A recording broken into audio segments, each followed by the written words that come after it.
Vivimos en un mundo interconectado. Con la masificación de la tecnología y la informática presente en prácticamente todos los aspectos de nuestra vida, hemos conseguido acceso a cantidades de información prácticamente ilimitadas.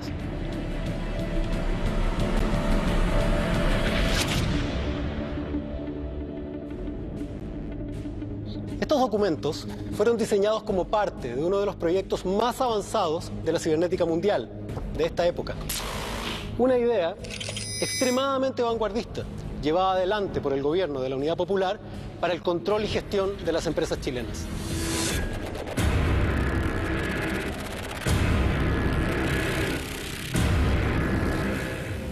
CyberSyn, la mal llamada Internet de Allende, fue un proyecto que estuvo al borde de materializarse y cuyos detalles se mantuvieron lejos del conocimiento público durante décadas. Fue como uno de esos sueños que se esfumaron en el aire luego del golpe militar de 1973, pero que hoy rescataremos a través de los testimonios de sus propios protagonistas en Chile y el extranjero, que con sus testimonios, sus sueños y sus frustraciones nos ayudarán a reconstruir la historia increíble de este primer proyecto de gobierno cibernético en la historia de la humanidad.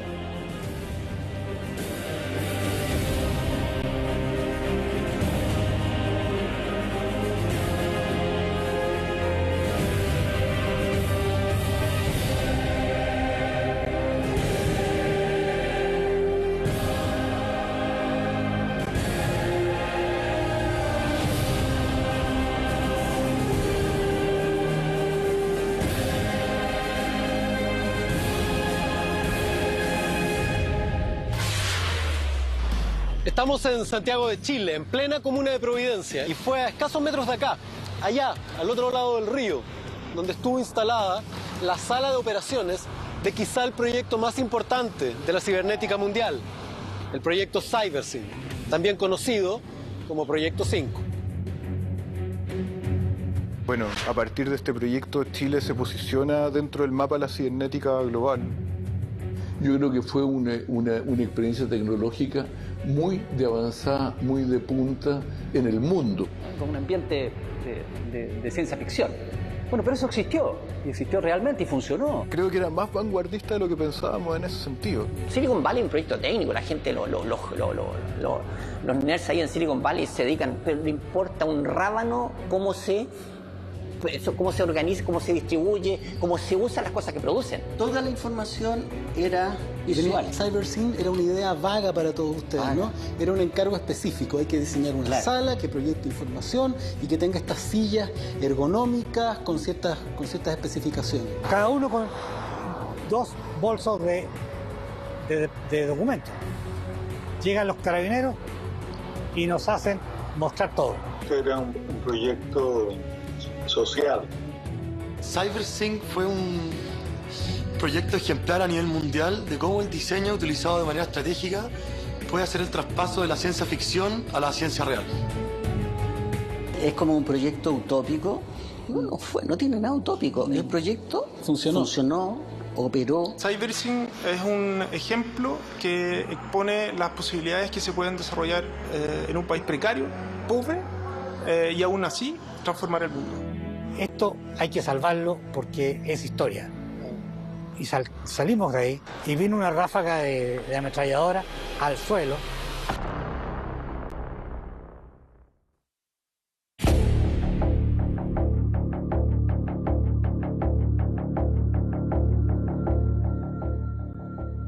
Esta silla tiene un lugar importante en la historia de Chile. Fue construida por ingenieros y diseñadores chilenos y extranjeros en el marco de un proyecto prodigioso. Hoy, en Chile Secreto, hablaremos de CyberSyn, quizá el proyecto tecnológico y desconocido más importante de la historia de nuestro país.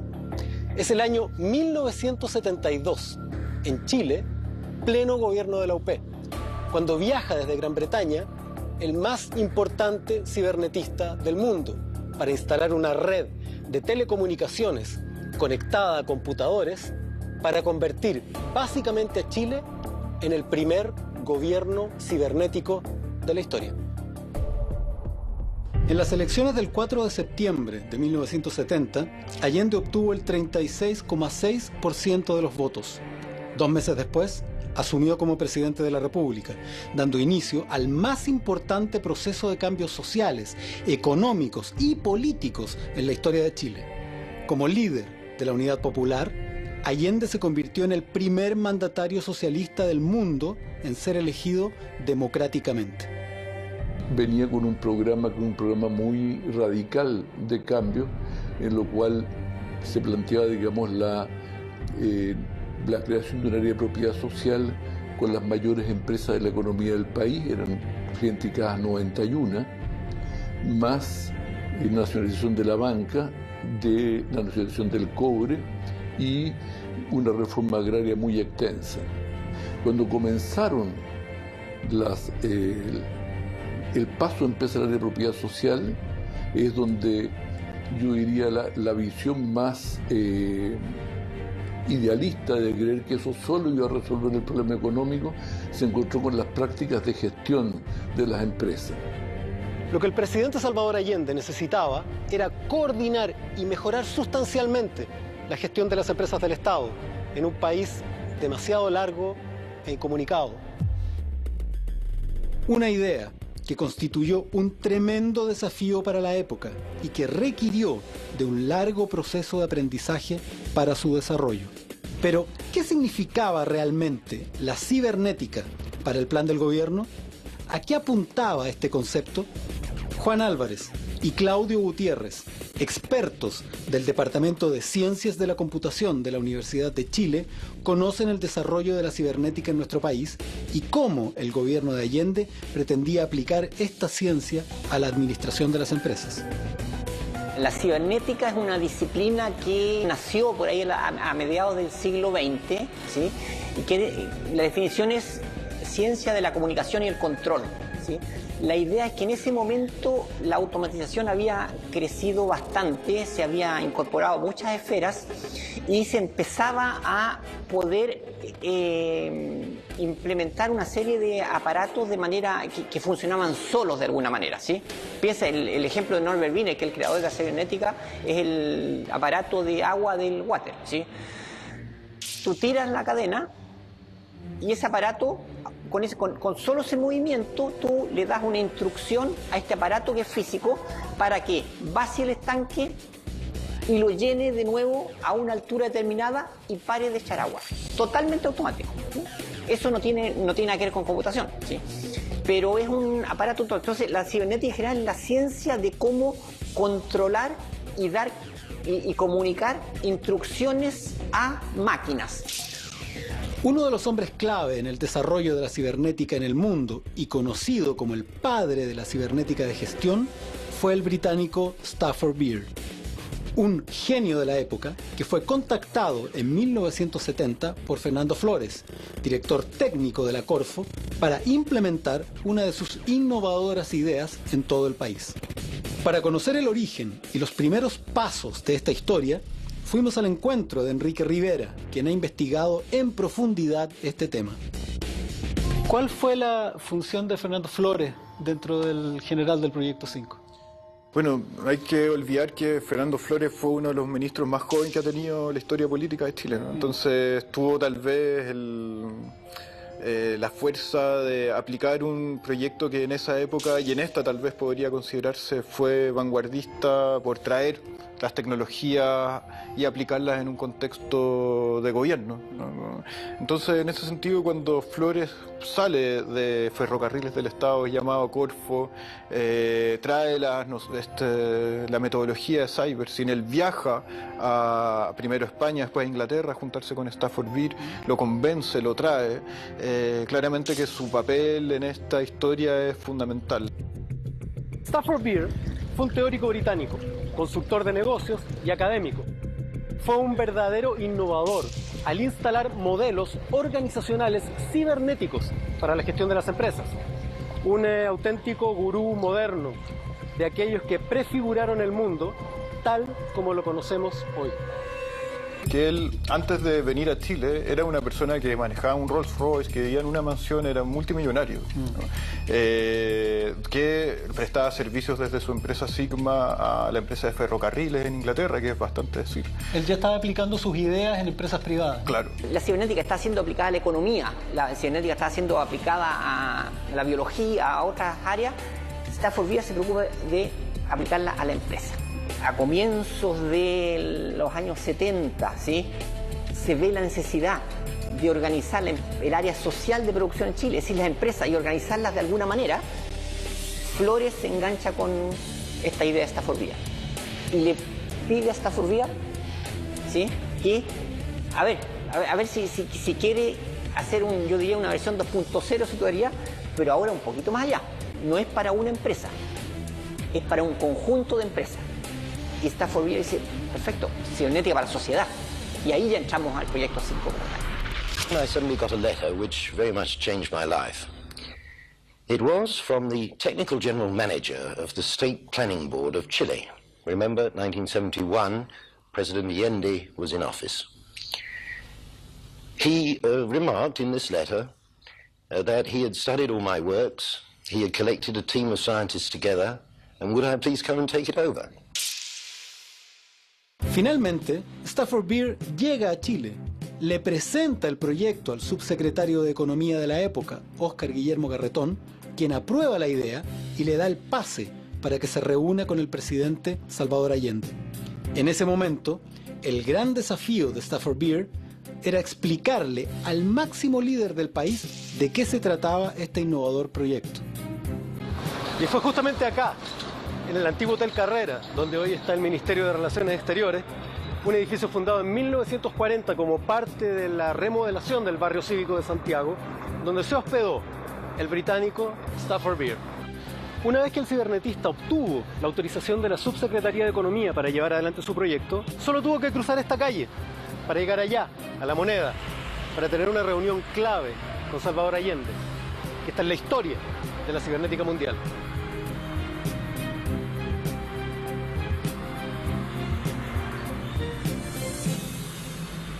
Let me tell you what happened when I first explained it to President Allende himself.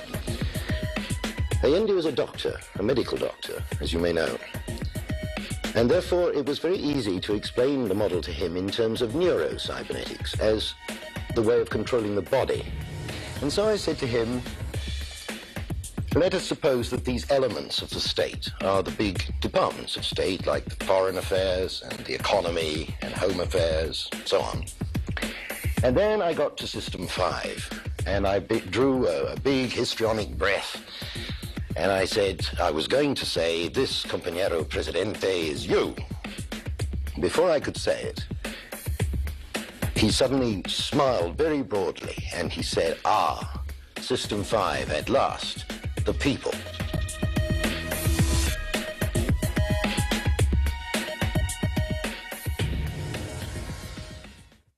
Bueno, y aquí empieza entonces un grupo de gente en Chile, en Corfo, trabajaba en Corfo, y el grupo de Stafford Beer, que está en Inglaterra. Y Stafford Beer viene mucho a Chile, trabaja varios meses en Chile, pero viaja también a Inglaterra, y empiezan a concebir un sistema que permitiera este control de las empresas del Estado y por lo tanto de la planificación de la economía. En 1972, el grupo de científicos chilenos y británicos dirigidos por este gurú extraño al que le gustaba el whisky, conversar con Neruda y tocar guitarra con Ángel Parra, inician un proyecto gubernamental de carácter confidencial, de absoluta prioridad, que debe trabajar en secreto y a toda máquina, dependiendo exclusivamente del presidente de la República. Ese grupo de científicos era liderado por Raúl Espejo, director operacional del Proyecto 5, quien junto a Fernando Flores gestionó la llegada de Stafford Beer al país. Raúl, quien actualmente se encuentra radicado en Londres, recuerda los inicios de un proyecto que en su momento parecía casi imposible. El espíritu que había era de gran entusiasmo, realmente nos apasionaba todo lo que venía del trabajo de él, y ya desde la Corfo empieza a surgir la necesidad de pensar en forma creativa y novedosa en relación a todo esto. Que fue un grupo que fue motivado por todos estos cambios que se estaban dando en los años 60 y tantos y 70. Las ideas de Stafford Beer eran extraordinariamente interesantes porque tenían que ver con un control democrático de la sociedad. Y Stafford Beer, el sistema 5 en general, el sistema 5 a nivel conceptual, lo que está haciendo es cómo democratizar ese sistema, es decir, cómo hacer participar a todo el mundo en eso. Así surge el proyecto CyberSync, también conocido como 5, un sistema de planificación económica controlada en tiempo real, el proyecto tecnológico más innovador del mundo para la época. Y allí entonces se diseña un sistema dividido en 4 subsistemas. Por un lado, una red de comunicación. Se necesitaba que la información de las industrias fuera transmitida a algún lugar central. A través de una red de telex que se instaló en las empresas. Desde el comienzo la idea era de estar lo más cerca posible a tiempo real. Tenemos cantidades de máquinas de telex que habían quedado del gobierno de Frey en la empresa de telecomunicaciones sin uso alguno dentro de una bodega, y que aquí les empezamos a dar una aplicación y un uso. Un telex es un dispositivo telegráfico de transmisión de datos ya obsoleto, utilizado durante el siglo XX para enviar y recibir mensajes mecanografiados punto a través de un canal de comunicación simple, a menudo un par de cables de telégrafo. Y eso fue lo que permitió que los datos que salían de las empresas salieran y fluyeran a una sala que estaba en la corte. Los enviaba inmediatamente a ECOM, y en ECOM se desarrolló una serie de programas computacionales con apoyo de expertos internacionales.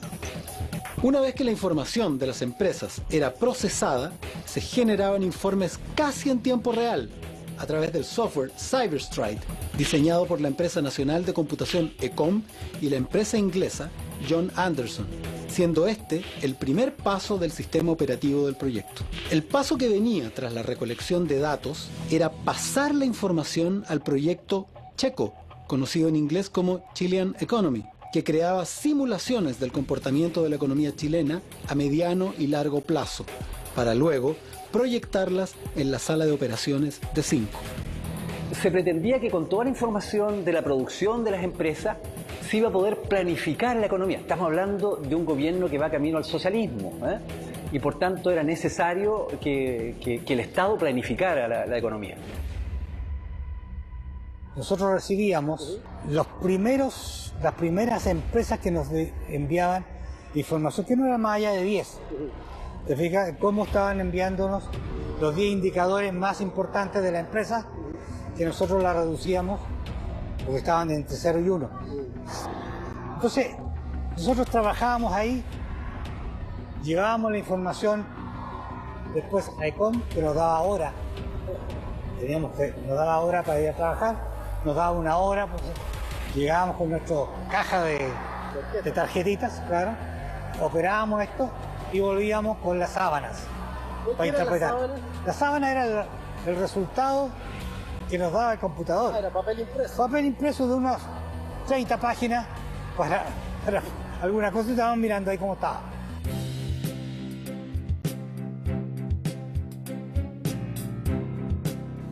Con el afán de entregarle más poder a la gente, se desarrolló Cyberfolk, un proyecto que utilizaba redes de modo rudimentario. Se trataba básicamente de un canal de televisión donde se veían y escuchaban las sesiones del alcalde. Tenía instalada una botonera con la que el ciudadano podía opinar y votar sobre las decisiones de su municipio en tiempo real.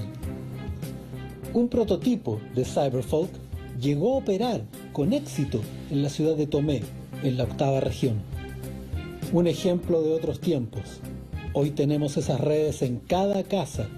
¿Por qué no se realizan iniciativas de esta naturaleza? Sencillo, hoy nadie quiere entregarle poder a las personas.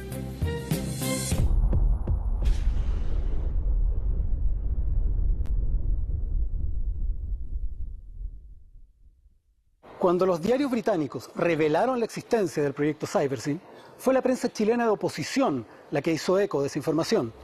Palabras como control, fiscalización, secreto, fueron verdaderas consignas de una prensa muy radicalizada y destructiva.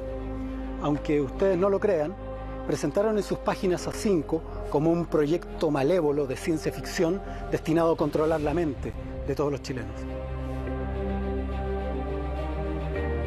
El lugar donde confluía toda la información que venía desde las industrias del Estado era una especie de cerebro donde se visualizaba la información y se tomaban las decisiones. Era, sin duda, la parte más alucinante de 5. La llamaban Sala de Operaciones, más conocida por su nombre en inglés, Ops Room. Una impresionante cubierta de mando que parecía salida de algún capítulo de Star Trek o de 2001, Odisea del Espacio. Una de las cosas interesantes de la sala de operaciones del proyecto CyberSyn es que, por ejemplo, cuando tú llegabas a la sala de operaciones, en la ficción de la proyección de todo esto, te ibas a encontrar primero con una pantalla con Allende explicándote y dándote la bienvenida al proyecto. La figura central para llevar a cabo el diseño del proyecto fue el académico alemán Gibbon Siep, una eminencia del diseño industrial que impartió clases en diversas universidades del mundo, entre ellas la muy reconocida Universidad de Ulm, en Alemania. Eso es una cosa atípica, ¿no? Eso es contra la historia, ¿no? Esto no cabe en los modelos como se imagina una historia. Que hay unos países dominantes y después llegan varios escalones y nosotros acá en Sudamérica somos el penúltimo escalón un poco, ¿no? Los residuos, digamos, de los cuales pasa nada, que reproducen solamente que se hacen otras partes, ¿no? O se produce aquí con un desfasaje. Pero no era así. Este paradigma, decimos hegemónico, ha sido quebrado por la experiencia chilena. Eso también, en un contexto histórico más amplio, de pucha vida, mostró que es posible hacer cosas nuevas en la periferia. Lo interesante, así como Stafford Beer viene y aplica estas nociones de cibernética, por otro lado viene Gibbon Siep, que aplica estas nociones de diseño que había rescatado de la Universidad de Ulm, de la Escuela de Ulm en Alemania. O sea, este era un diseño que claramente tenía la función de servir a una comunidad, no era un diseño para que se vieran bonitas las cosas. Entonces había toda una noción de ergonomía. Las sillas, por ejemplo, tienen esta forma porque la idea era que estuvieras cómodo en una conversación larga. Y tenía este panel de control que tú, a partir de la combinación de los botones, que había un menú en donde tú podías ver cuál era la combinación que tenías que aplicar para poder tener la información. Rodrigo Walker fue uno de los diseñadores que trabajó en el equipo de Gibbon Siep, el encargado de la imagen de la sala de operaciones del Proyecto 5. El desafío de aquella época era hacer algo sin precedentes en materiales nunca antes utilizados en el país y al parecer lo lograron. No había un punto de referencia, no había nada que uno dice ya, o sea, vamos a hacer esto, no existía. Y empezaron a hacer los requerimientos, que para la época eran rarísimos. La primera cosa, en la sala no habían papeles, lápices, nada para escribir. No se escribía. La segunda cosa, tenía que ser 7 las personas y no más de 7, porque Stafford decía que más de 7 no se podían tomar decisiones. Ah, mira tú. Esa es la razón. Claro. Toda la información era visual. Y tenía que ser impar. Para llegar a acuerdos. Claro. CyberSyn era una idea vaga para todos ustedes, ¿no? Era un encargo específico. Hay que diseñar una sala que proyecte información y que tenga estas sillas ergonómicas con ciertas especificaciones. Que pues, tenían que girar 360 grados, pues la información tenía que estar en las paredes. Y empezamos a maquetear esto. Y por otra parte, estaba todo el manejo de la información. ¿Sí? Que la Pepa con su equipo empezaba también a desarrollar conceptos y con principios. Un proyecto que éramos cabras chicas, sin tener un background como para entender a todos esos potentes profesionales que ya estaban trabajando en eso, ¿no? Sí. Pero pudimos hacer algún tipo de aporte, a pesar de eso, en algo tan abstracto y tan loco, sí, claro, como pretender mostrarle a 7 personas que se iban a sentar en esas sillas fantásticas y futurísticas a través de unos gráficos que eran unos flujogramas, o sea, muy abstractos. El gran desafío en los años 70, sin ningún tipo de tecnología digital, fue hacer que la información del Opsrum funcionara casi como un sistema operativo de la actualidad, salvo por un detalle: funcionaba de manera artesanal. ¿Cómo se proyectaban las imágenes en las pantallas del Opsrum? ¿Qué elementos se utilizaron en aquella época para el diseño de los flujos de información? Cartulina negra de base y los tonos que hubieran de amarillos, naranjas, rojos, en fin, cajas, éramos fanáticos de buscar el color, y pegamento común y corriente. Exacto. Y cortado a mano, una locura. Y las letras hechas con unas plantillas, ajá, con tinta blanca que costaba que pegara. Y eso había que fotografiarlo. Después ordenar en el carrusel, ¿ya? Que todos los que trabajamos con diapositivas en esa época sabemos lo que es ordenar cuando se va una diapositiva equivocada. Y vamos a ver para qué lado es, porque tiene 4 posibilidades. Y no eran 2 o 3 carruseles, sí, eran como 30 carruseles. 30 carruseles todos coordinados con un computador que se desarrolló, daba la orden a la diapositiva cuando desde el sillón uno decía triángulo, círculo, cuadrado, agarraba el carrusel 8, separaba y proyectaba. Una vez que el Opsrum y las herramientas para visualizar la información estuvieron terminados, se anunció un gran acontecimiento para los responsables del proyecto. ¿Cómo vivieron ese preciso día los protagonistas de esta historia? Montamos el aparato, probamos, ¿ya? Coordinar los carretes, o sea, los carruseles Kodak con el festival de la diapositiva que había adentro. Estaba funcionando, llegó el presidente Salvador Allende a operar. Y falló. No funcionó. Ley de Murphy. Se volvió loco. Ya, se enojó. Se volvió loco, ¿no? Yeah. Los carruseles empezaron a tirar información que no correspondía a lo que estaba pidiendo. Y todos ustedes se agarraban las mechas. ¿Y sabes lo que pasó? Que la gente, las luces, el calor de los carruseles, desbarató el computador. Claro.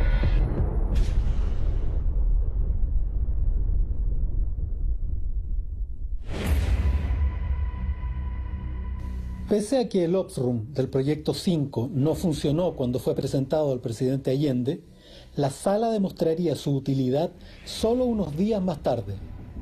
Richard Nixon, presidente de los Estados Unidos en la época, había prometido hacer aullar una ya muy mal administrada economía chilena con boicots, bloqueos, negación de créditos y confiscando buques completos con cobre chileno en puertos de todo el mundo. Además, con la entrega de millones de dólares a la oposición chilena para financiar la desestabilización del gobierno. Todo esto respaldado por cables desclasificados de la misma CIA. Una de esas manifestaciones fue el Gran Paro de los Camioneros del día 9 de octubre de 1972. Ese día pararon 50.000 camiones, quedando solo 400 leales al gobierno. El Opsrum se echó a andar frenéticamente y con menos del 1% de los camiones habituales se logró sostener el abastecimiento básico de Santiago gracias a la coordinación y eficiencia de 5. Se para todo el transporte, se para el abastecimiento y en eso hay una crisis fundamental a nivel nacional. Sale la idea de utilizar el sistema de Telex que se había instalado ya una cantidad enorme de empresas, y no solamente empresas, sino también en los ministerios, en distintos lugares y hasta en la presidencia misma. Utilizar esa red para ayudar a las empresas a que pudieran expresar mejor cuáles eran los problemas que estaban viviendo y cuáles eran las situaciones que requerían de atención. Allí tuvieron que, en esta sala de control y con toda la información que tenían de la economía, pudieron de alguna manera eludir los efectos del paro de los camioneros, y organizar la red de distribución de los productos y la producción a través de este sistema. De hecho, fue una prueba bien interesante del sistema 5.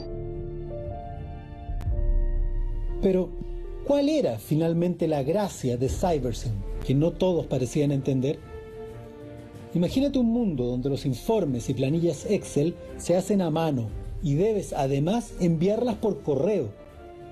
Tomar una decisión podía demorar preciosas semanas después de que los problemas ya habían ocurrido y el daño estaba hecho. 5 proponía una red de empresas interconectadas que funcionarían coordinadamente como un organismo, como un país cyborg. Si en Talca la producción de remolacha aumentaba, sonaban de inmediato las alarmas y se sacaban camiones de algún molino de Curicó, por ejemplo, para cubrir la demanda. Se instruía a la fábrica de bolsas para azúcar para que aumentaran su producción y se contrataba más personal para cubrir la necesidad. Todo en tiempo real, coordinado y eficiente como una danza, o al menos eso se buscaba. Un gobierno cibernético que era un sueño lejano en los países más desarrollados del planeta.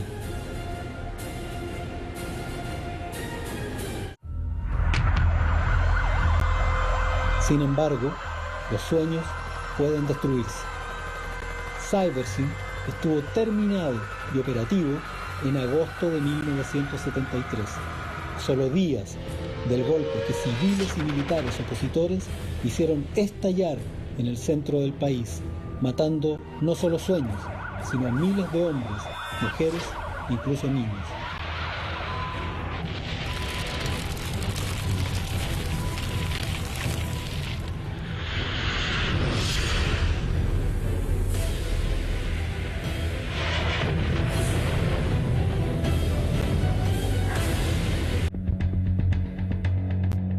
El proyecto CyberSync, desarrollado entre 1971 y 1973 durante el gobierno de la Unidad Popular, terminó acá, con los Hawker Hunter de la FACH sobrevolando y bombardeando la moneda el 11 de septiembre.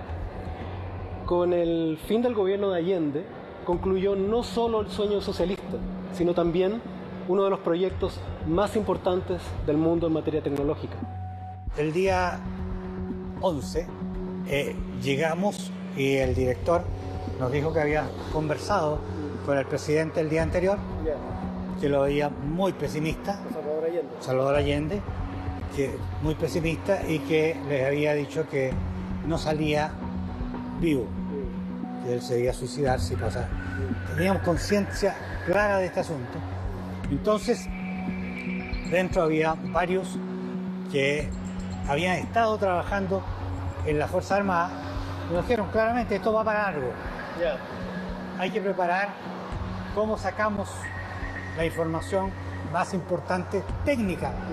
¿Te fijas? Y seleccionamos 4 saquitos de documentos. Todo esto mientras fuera estaban los tiroteos, estaba ocurriendo el golpe. Exactamente. Ustedes estaban recuperando información.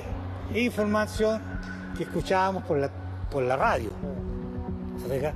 Y comunicándonos cada rato con las casas para decir estamos vivos. Claro. En ese momento se vino una situación bien interesante porque dentro de Corfo dieron la orden de que no salía nadie y se fueron a mirar cómo estaba la defensa del edificio.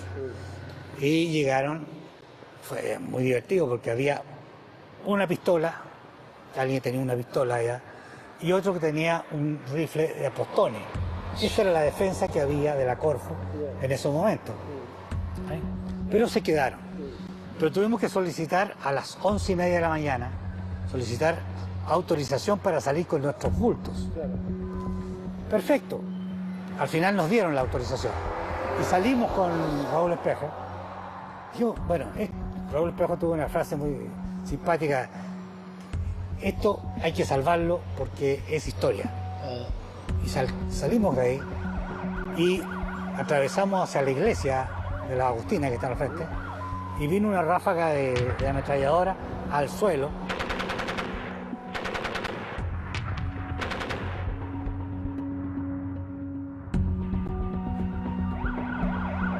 Y así comenzó nuestra acción de salir con cosas. Y frente al Cerro Santa Lucía, veníamos por Monjita, nos detienen, cada uno con 2 bolsos de documentos. Llegan los carabineros y nos hacen mostrar todo. Nos pusieron con las manos en la pared y justo estábamos por mostrar cuando vienen y empiezan a disparar. Y se suben y se van. Y nosotros seguimos. Y ahí salvamos caminando hasta la casa del señor Raúl Espejo, que estaba por ahí por la calle Pedro Valdivia. Y ahí dejamos las cosas. Nosotros el día sábado, algunos fuimos a mirar qué había pasado. Ahí vimos que los que se habían quedado los habían rapado en la puerta. Y la entrada de Moneda y la de la otra calle que está al frente estaban destrozadas las puertas porque un tanque le había atravesado. Fue muy impactante esa parte.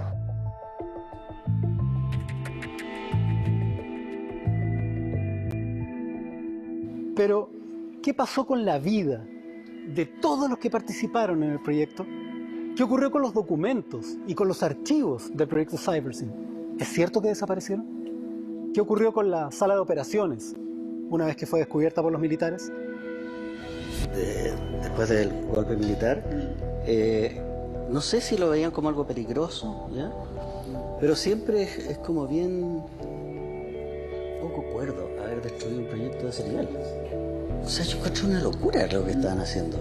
Yo decía, conversaba con un compañero, por último usarlo en Codelcos, esto es una cosa... O sea, lo puedes aplicar por último en áreas, la industria, no sé. Se acabó el proyecto, todos desaparecieron, nadie se vio más nunca. ¿No se volvieron a ver?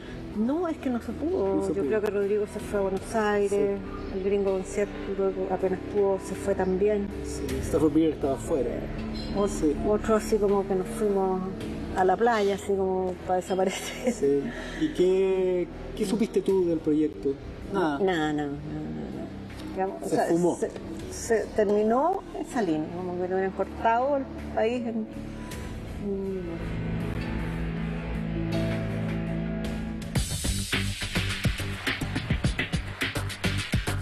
Los arquitectos Andrés Briceño y Tomás Vivanco, codirectores de Fab Lab Santiago, viajaron a Inglaterra a representar a Chile en la Bienal de Diseño de Londres, con una reconstrucción a escala del Ops Room del Proyecto 5.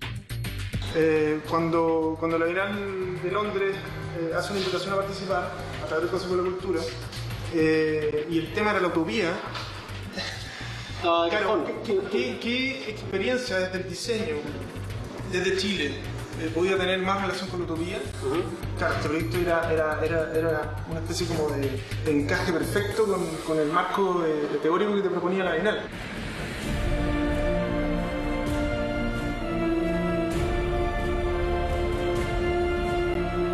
Cuando tú hablas hoy día de tecnología y de redes, te parece como obvio un concepto que es como súper potente, que es la integración. Sí. Entonces, yo te diría que el fuerte del proyecto en el mensaje es que más que controlar, lo que se buscaba era integrar, y en ese sentido es casi una especie de banda social hoy día, ¿no? Entonces, y más encima, si está cruzado con esta precariedad, con esta pobreza, incluso miseria como había en ese minuto, y se logra ese estándar de vanguardia, es tremendamente potente. ¿Por qué crees tú que se llegó a dar ¿Cuáles fueron los factores que hicieron que confluyera el cibernetista más importante, un diseñador como Guy Boncier, en un proyecto de esta naturaleza? Estas circunstancias, envueltas también por un liderazgo y una visión de sociedad que creo que en ese momento lideraba Allende, permitió la integración de todos estos personajes y también creo que confluyó algo que es bien interesante, que yo creo que no había nada que perder. Entonces, como no había nada que perder, el arrojo fue total. La verdad es que en ese minuto había una voluntad por contestar preguntas, por resolver nuestros problemas, ¿no? Entonces, y jugar con los recursos que tenían, precarios o no, pero había esa voluntad. Tú lo que ves ahora es completamente distinto, puedes estar a favor o en contra, pero el escenario es súper distinto. Y el escenario, de algún otro modo, está sujeto a que, por ejemplo, el país solamente exporta materia prima y en ese minuto se quería hacer algo con esa materia prima. Entonces, en un momento donde Chile producía televisores, ensamblaba autos... Yo creo que también está la falta de liderazgo, ¿cachai? O sea, tú puedes decir una utopía, construyamos una imagen y canalicémonos allá. Pero ¿hace cuánto tiempo que alguien no viene con ese liderazgo de poder movilizarnos hacia algún lugar? No sabemos dónde iremos a terminar, pero estamos pareciera cerca de la deriva.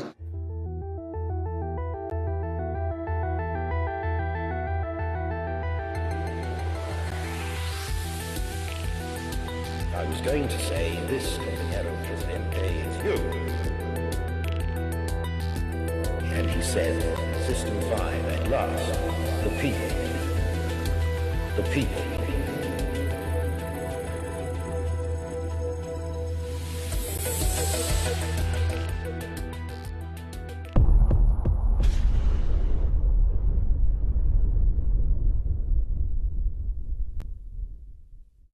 Muchas veces hemos conversado con algunos de los que estuvimos involucrados allí y su conclusión no es muy distinta a la que estoy diciendo, que fue una experiencia muy de punta, de la cual todos nos enorgullecemos, pero que al final era un intento de resolver una mala idea que en el mundo en ese momento estaba de punta. Hablando del gobierno de Allende, tuvo un primer año bueno desde el punto de vista de los resultados económicos, ¿ya? Pero yo diría a partir del segundo año, tanto la situación política como yo diría las cosas que no tomamos en cuenta adecuadamente hicieron, digamos, de que la economía comenzó a entrar en un estado de deterioro muy acelerado, lo cual agravó la situación política. Pero ni el golpe de Estado ni los problemas que tuvieron que ver con el proyecto 5. Tuvieron que ver más bien por lo que era el fuerte enfrentamiento político de ese tiempo. El proyecto 5, y eso insiste mucho Stafford, es un proyecto sociotécnico, no es un proyecto técnico. Silicon Valley es un proyecto técnico, la gente, los nerds ahí en Silicon Valley se dedican, pero le importa un rábano cómo se organiza, cómo se distribuye, cómo se usan las cosas que producen. Eso no es su problema. Vía está pensando en la sociedad y la tecnología. Cómo juntarlo. Entonces, en ese sentido, un proyecto precioso y un proyecto que hoy día nos convoca de nuevo, ¿sí? ¿Cómo juntas un ordenamiento democrático, participativo, con un desarrollo tecnológico intensivo? Hubiese modificado completamente incluso nuestro territorio, o sea, que la concentración geopolítica administrativamente esté en Santiago.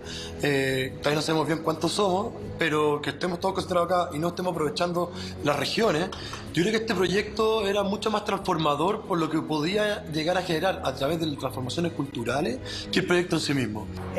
Si hubiera funcionado y si se hubiera tenido el poder para seguir adelante, habría sido extraordinariamente importante porque el modelo te permitía manejar la economía, pero manejar la economía no era que tú incidieras en la economía, sino que se articulara la economía, se gestionara la economía. Y eso se podía haber llegado a manejar macro con una mayor eficiencia. Con mucha eficiencia, bastante más eficiencia. Pero ¿qué había? Las condiciones no estaban. Las condiciones nunca fueron positivas para esto. Fue una ilusión. Si bien es cierto, originalmente esto fue para alimentarse de información de la producción de las empresas, también se tenía presupuestado extenderlo a la sociedad, para que la sociedad hubiera participado de una manera más democrática. Bueno, y lo que pasó fue exactamente lo contrario, ¿no es cierto? Se impone un sistema que impide la comunicación democrática. Entonces, claro, hubiera sido fantástico que se hubiera dado un salto cualitativo. Que más allá de que el sistema sirviera para la economía, sirviera también para la participación ciudadana. O sea, el hecho de que todo el manejo político y toda la cantidad de carencias y toda la cantidad, o sea, ¿cómo se llama? Como el choque que hay, la resistencia al cambio hace que sea inviable. No era posible. No había una cultura tampoco posible para desarrollar este proyecto CyberSyn. Era difícil. Yo pienso que de haberse seguido hubiéramos vivido unos años extremadamente duros. Pero sí lo que pienso que se podría haber dado con el mensaje a través del tiempo era el haber tenido una sociedad mucho más igualitaria. Haber tenido una sociedad donde el trabajador, el campesino, la persona, la dueña de casa, todos empiezan a tomar mucho más significado propio. Stafford Beer se encontraba en Inglaterra cuando se enteró por un diario simultáneamente del golpe militar, de la muerte de Salvador Allende y por consecuencia del fin del proyecto de su vida, por el que había abandonado todo para irse al fin del mundo. Su sueño de una sociedad mejor a través de la tecnología yacía muerto junto al cadáver de Allende y a los restos humeantes del Palacio de la Moneda. Nunca se recuperó. Intentó un par de veces instalar el proyecto en otros países, pero no sería lo mismo. Eventualmente vendió todas sus pertenencias y se instaló en una cabaña en un bosque de Gales, desde donde salía a veces para dar alguna charla. Murió solo, viendo cómo su proyecto era revivido una y otra vez por investigadores asombrados en simposios, charlas y revistas especializadas.